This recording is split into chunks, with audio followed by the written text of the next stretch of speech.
Hello, everyone.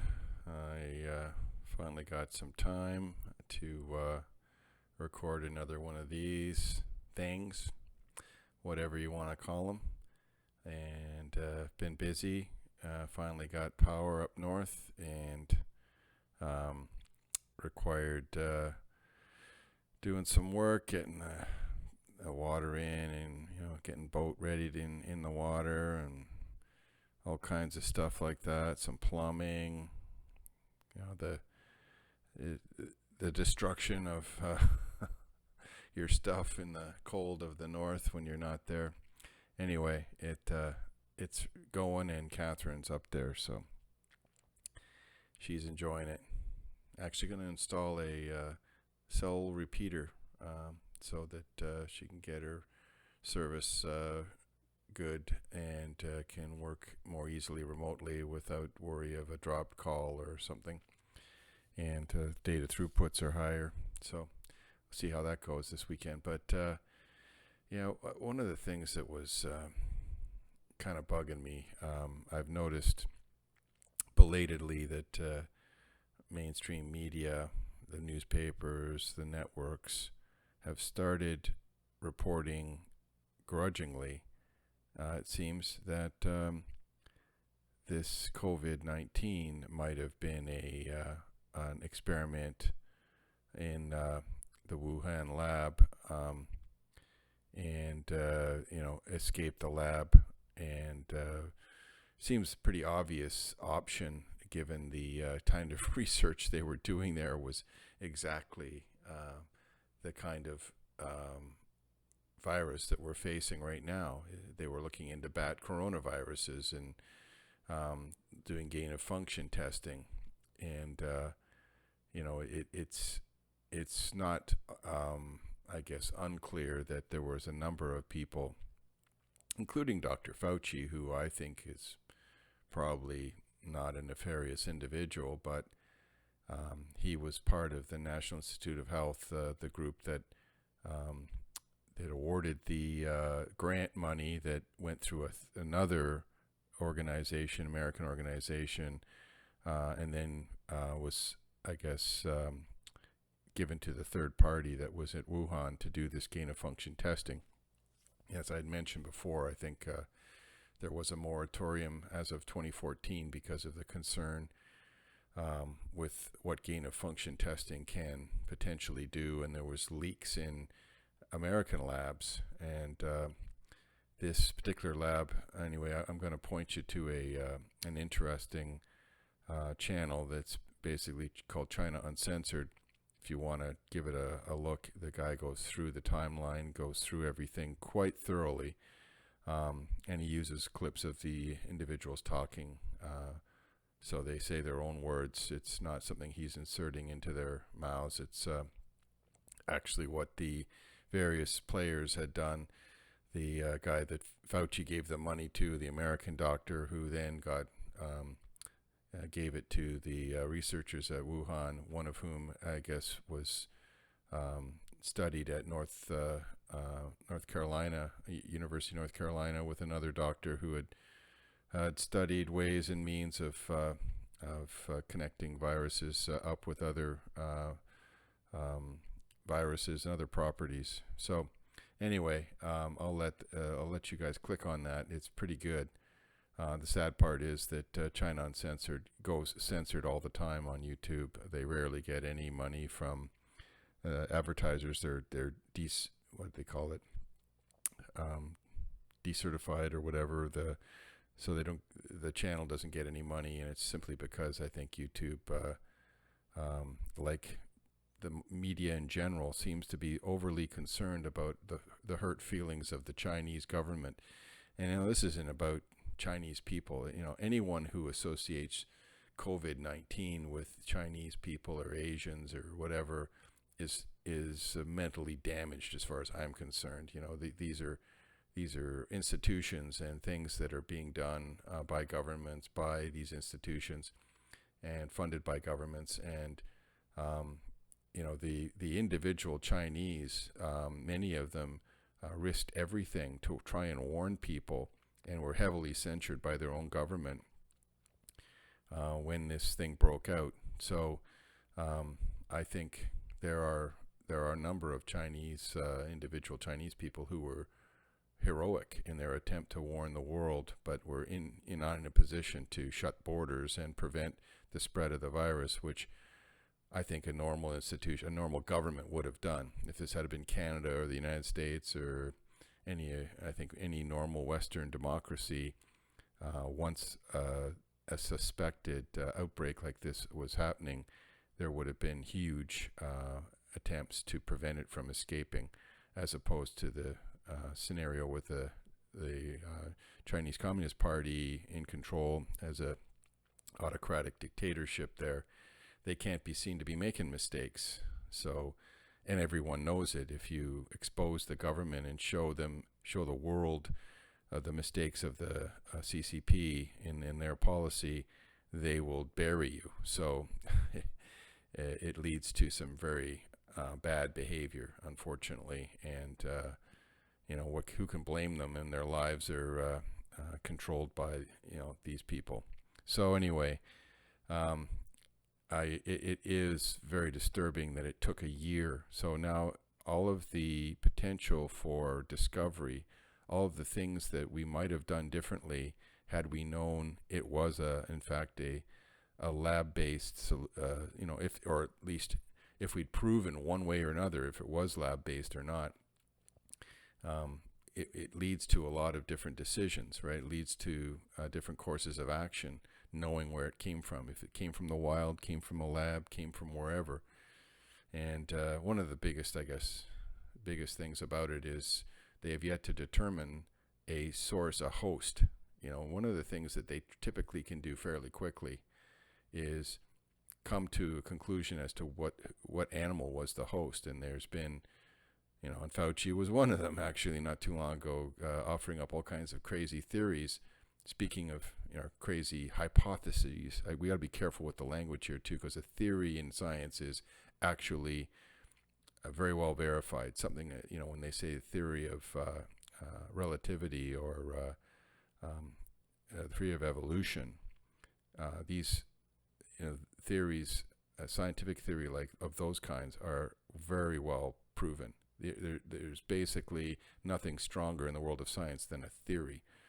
And you get people using the colloquial expression of theory being some kind of an idea, possibly a crazy idea about how something happened.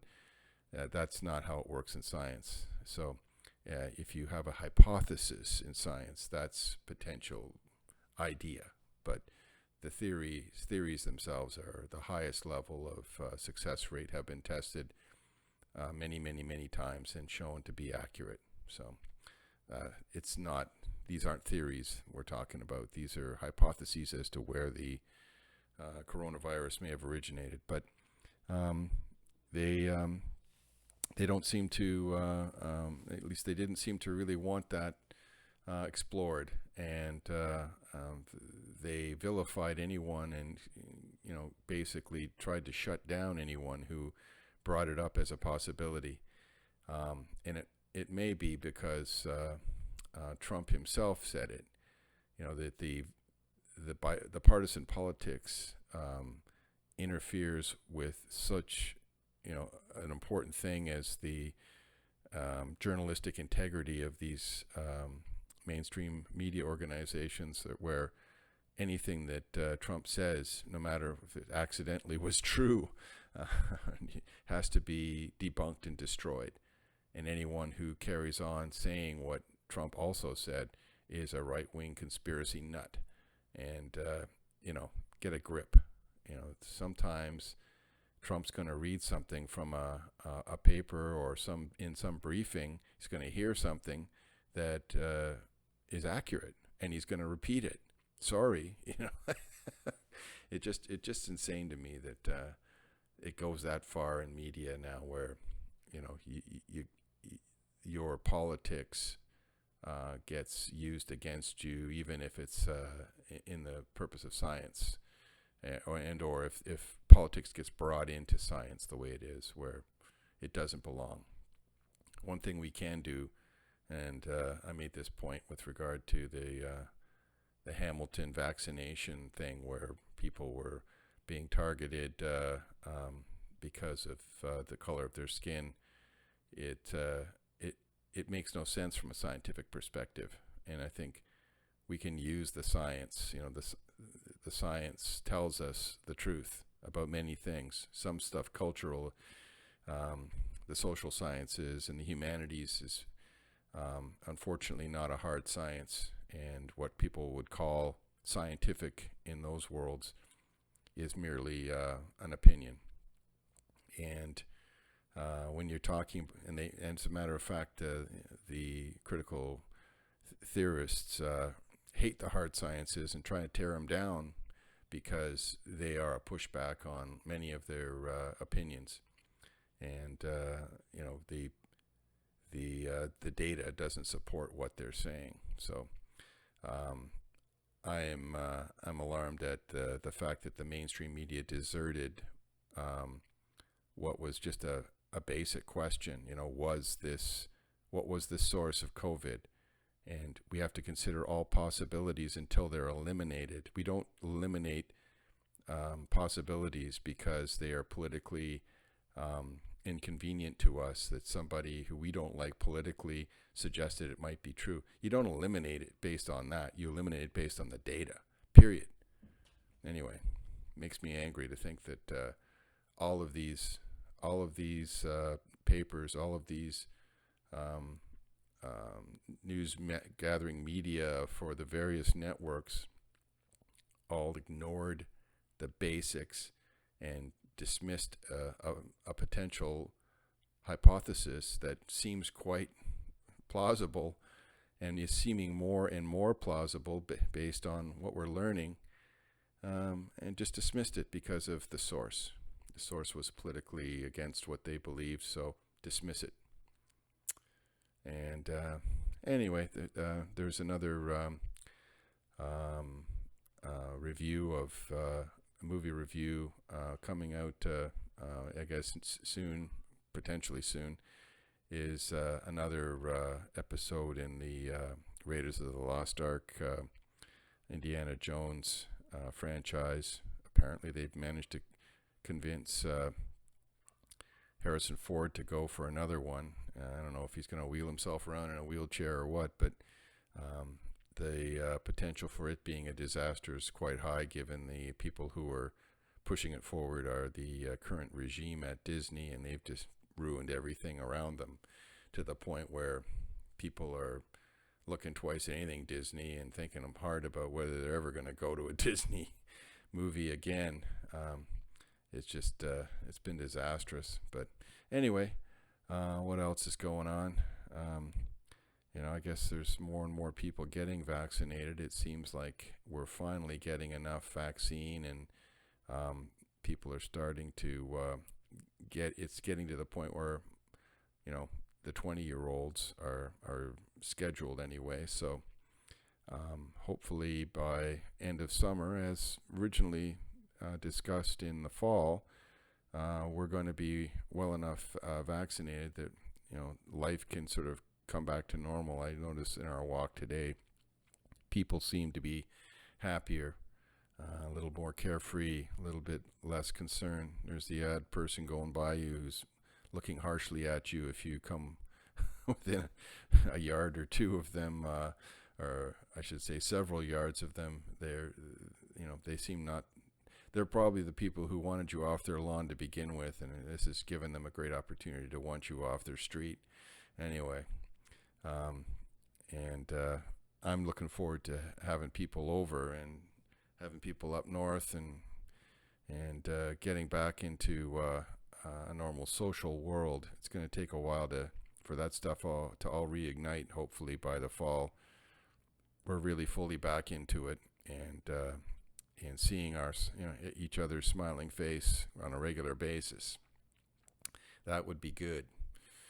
Anyway, have a look at the links if you want. There's the Critical Drinker on the renewal of the Raiders of the Lost Ark franchise, and I also put in there a link from Brett Weinstein and his wife Heather Heying who are biologists who I started following because they got kicked out of Evergreen College for not being woke enough, and they also were talking because they're biologists about the lab leak thing and got vilified for that, and now they've been proven to be correct, or at least certainly they're the hypothesis of lab leak has been proven to be potentially plausible. And also there's a link. Now, what's the other link? Um,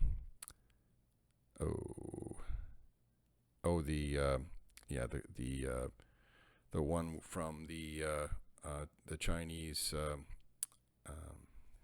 Damn. Where are we here? Oh, China Uncensored. That's what it was. So just wanted to pass those on. I found them to be useful at times. They're not always perfect, but like anything else in human endeavor, these channels seem to try hard and have a lot of good stuff. So anyway, enjoy yourself, enjoy the warming weather, and at some point I'll probably have another one of these. Bye.